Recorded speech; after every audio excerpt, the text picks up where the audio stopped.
Hey everybody, this is Uncle P from Super Easy Forex. It's going into the Father's Day weekend, so I just want to wish all the fathers a happy Father's Day first of all, but I want to show you guys something on the charts, and then also I'll take a quick glance at and see if they have next week's news available for us. They may have it for next week. I'll check and see what they have. They do. So I'll do this right now because on Sunday it's Father's Day and I'm not going to be bothered because I'm going to be celebrating and enjoying my time away. But I want to first let you guys know that there wasn't a whole lot of movement this week, and unfortunately I really wish it was, because everybody got their new system. We want to put it out there, test it out. We did get a lot of testimonies from people who did make a lot of money this week using the system. They did generate some pips, but it wasn't the big moves in the market that I was hoping to get for even my own personal trading account. So, you know, this is part of the nature of the business. You can't force the market to move. It will move when it feels like moving. It will sit when it feels like sitting.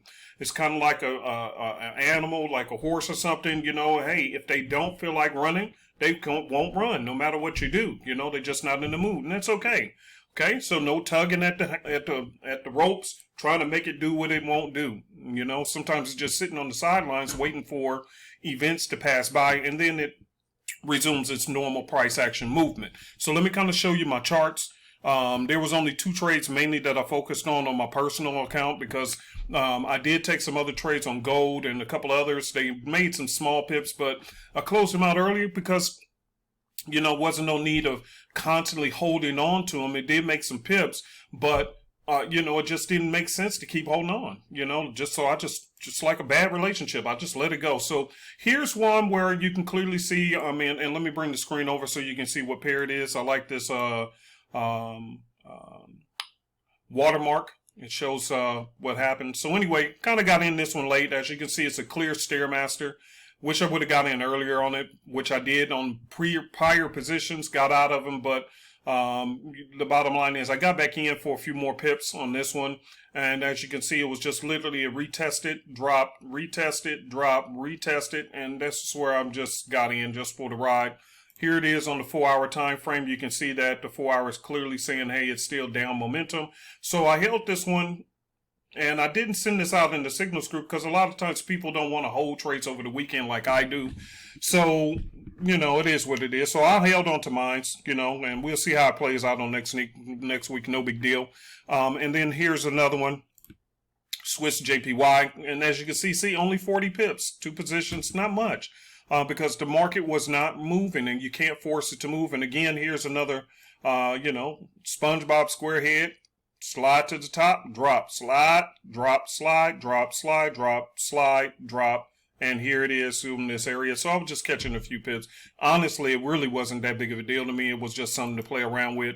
It was more than really seriously trading by because the market wasn't moving. So nothing to take serious. As you can see, though, here on the 4-hour time frame, this is why I'm holding on to it, because as you can see here, when it came up, it shot up pretty well. When it goes down, hopefully it'll go down tremendously well. And if not, no big deal. You know, I'm really not worried about it. I want the market to move more. That was 284 pips that way.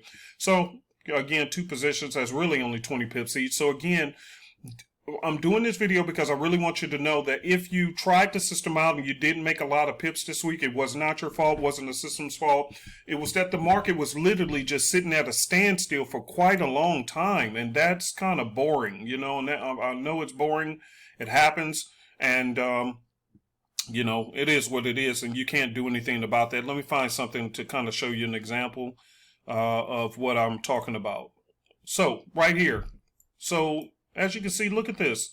And this went on for several days where the market just literally went nowhere on certain pairs. It just sat there for days. So why hold on to certain pairs? So I just let them go and said, hey, we took what we could get out of the market. You know, we had gobbled up a few pips. But again, if you did not do a lot this week, don't worry about it. It was nothing wrong with your analysis, nothing wrong with the indicators, nothing wrong with the system. It was just simply the market did not want to move, and it's sitting on standby, and there you go.